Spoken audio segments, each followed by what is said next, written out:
The following is a presentation of the Belly Up Sports Media Network. 14:20 in the morning, 14 minutes and 20 seconds where the sports talk to get you through your daily commute. Hot takes, recaps, best bets, and a little humor to get your day going in the right direction. Sit back, grab your coffee, and let's get into it. All right, 14:20 in the morning for this 29th day of March 2023. Thank you for making us a part of your morning each and every day here on YouTube Live and Facebook Live and Twitter and wherever else you watch and listen and everything else. Thank you very much for making us a part of your day each and every day. As always, today's show is brought to you by Barn Burner Hockey and barnburnerhockey.ca. Use promo code 1420BARN at barnburnerhockey.ca for 10% off their all-natural hockey products and apparel today. Thank you very much as we get going here to Vince Stover of the Sports Stove podcast for having me on the show on Sunday night on their fantasy baseball show. I didn't talk any fantasy baseball. We just talked some Yankees and American League East, and I was on the Belly Up baseball show last night, so make sure you guys check that out today, wherever it is you get your podcast, and it's up there on YouTube too, or at YouTube as well, probably is the better way of saying that. But anyways, it's Major League Baseball opening day eve. We have a couple of guys on the show tonight. Guys you might know, Dave from Level the Playing Field. He's going to be joining us, as well as Aaron from Brutally Honest Sports. He's been on our show a few times, so it's going to be nice to have them to talk some baseball tonight. They'll be live up on YouTube as well. The link will be up later on today. But anyways, as I get a little bit older and up there in age, you start to reflect on the sports world a little bit and what's going on, because there's a lot of careers that are ending. There's a lot of careers that are just starting. And it's always a time to reflect a little bit, and you start to think about the human element of sport a little bit.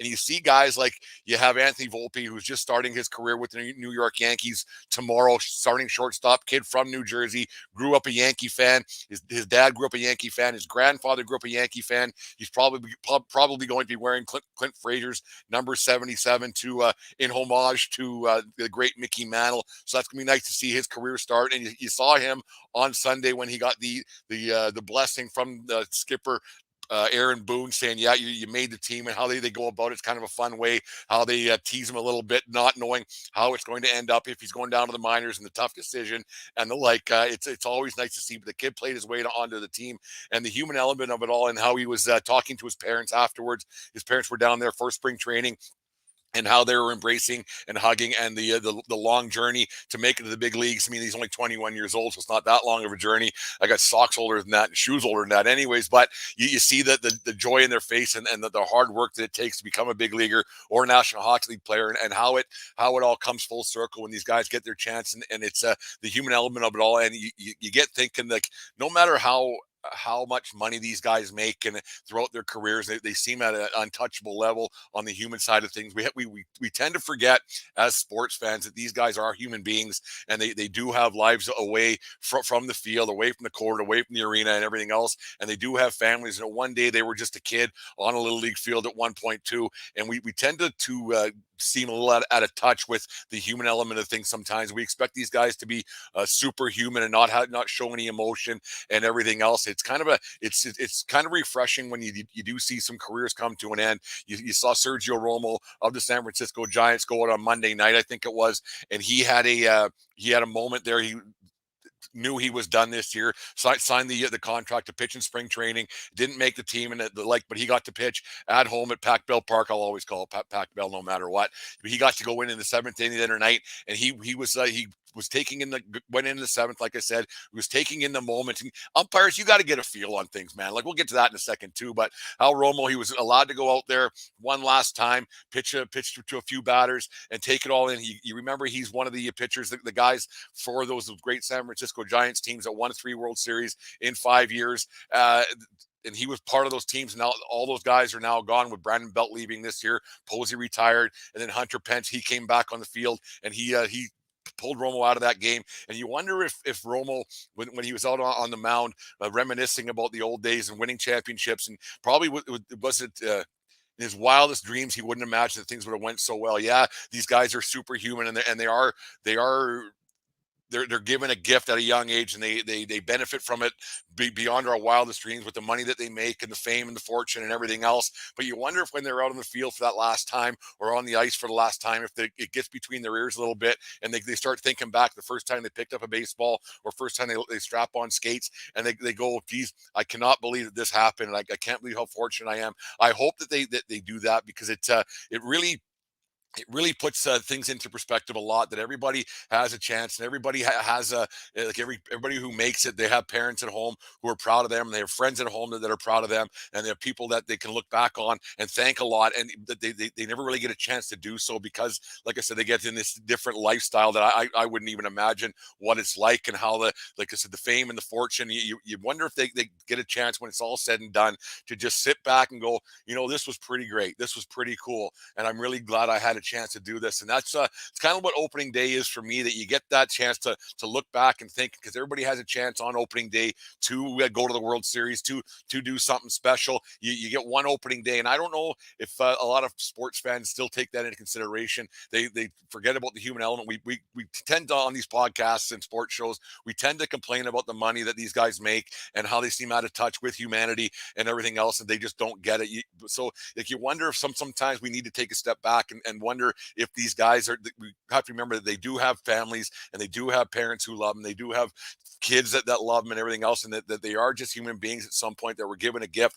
And you just hope that they don't get too far out of touch with all this, because it would be pretty overwhelming when it's all said and done, because you got to think they got 40-50 years of life left to live after they leave the playing court. You look at a guy like Jonathan Toews, who's going to try and play a few games to end the season for the Blackhawks this year. He was out on the ice yesterday. I think, it was yesterday, skating around because he's got long COVID and things aren't going so well with the heart and the lungs and the whole bit. I'm not laughing at him, but just how he's not able, but hasn't been able to play out his career the way I think he would want it to, and didn't get to play those last games with Patrick Kane, they had enormous success together with Chicago Blackhawks, winning Stanley Cups and everything else. And you wonder if he's getting some time to look back and go, it was pretty great. It's a great run here. We had a lot of fun here. Yes, there's some controversy near the end of his career, but you hope that he's getting a chance to sit back and go, this is pretty good.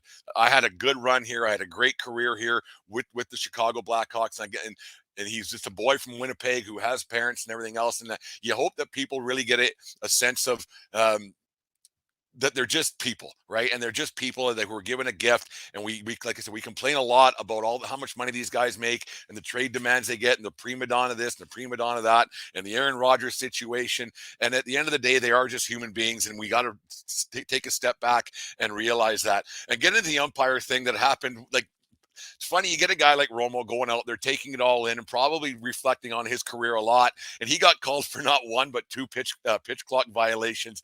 Baseball, like, just get out of your own way for half a second.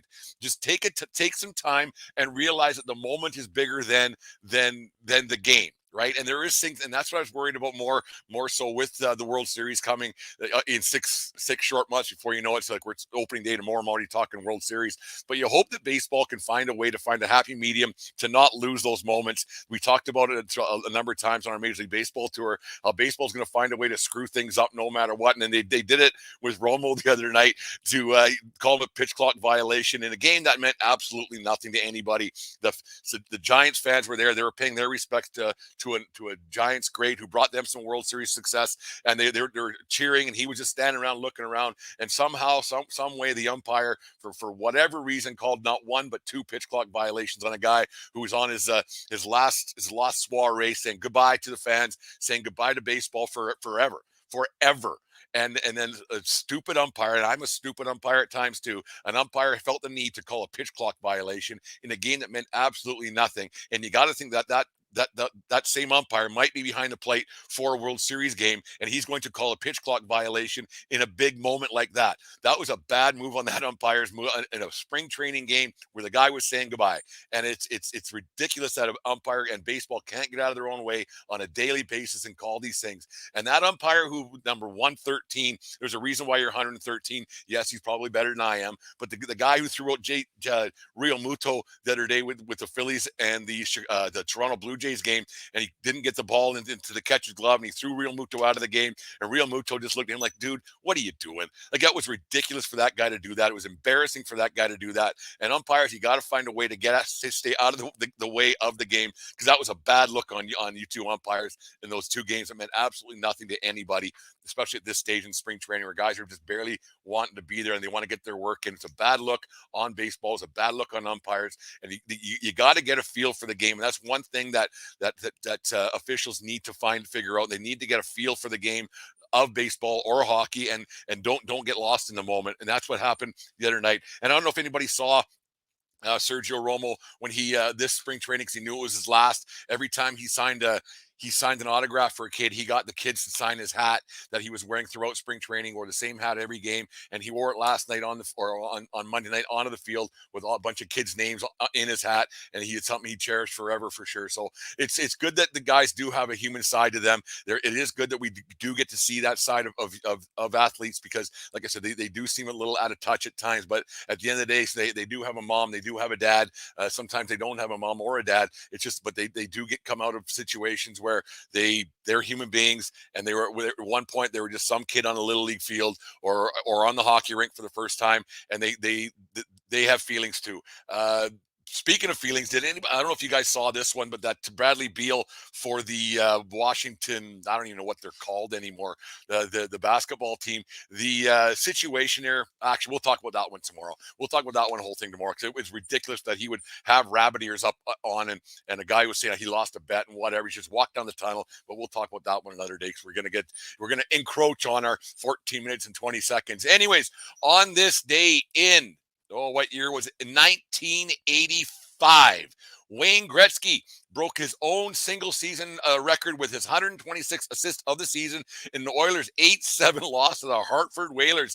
Andy Moe started that game for the Oilers. He was pulled after the first period. 3 goals on 11 shots. Steve Weeks, on the other hand, he was in for all 7 goals in the Hartford net. Gretzky had a goal and 2 assists in the loss, and would finish the season with 135 assists and a measly 73 goals, down 14 goals from the year before, where he had 87. Bit of a slump old Wayne got in there for himself. The Oilers would later on that spring go on to win their 2nd straight Stanley Cup and everything else. So happy birthday to the late Brad McCrimmon. He was a Warrior out there, won a couple Stanley Cups. He got one with the Flames for sure. He was a Warrior, hell of a hockey player, tough to the core. Great guy, great player, and the like. Anyways, like I said, we have Aaron and Dave joining us tonight, and it's 1420 Dave will be on the show tonight to talk some baseball. Lots going on here at World Headquarters. Might do a watch party for the opening of the baseball season starting tomorrow, so we're going to get on that, see what I got to do for that today. We passed the 50,000 download mark, so thank you very much for everybody. We're over 11,000 for this year already, so thanks for the uptick in listens, everybody who listens to the show. We're trying. We get content out there every day. It's a little bit sporadic what time it gets out there, but it gets out there anyways. But anyways, make sure you guys keep listening to our shows. Listen to all the shows in the Belly Up Network group of shows, because there's a lot of good stuff out there. But most of all, remember, it doesn't matter where you are. It's who you're with. Have a good day, folks. We will talk to you tonight. You just listened to the 1420 Sports Bar Podcast. 4 beer with the sports, talking a whole lot more. We are part of the Belly Up Media Network.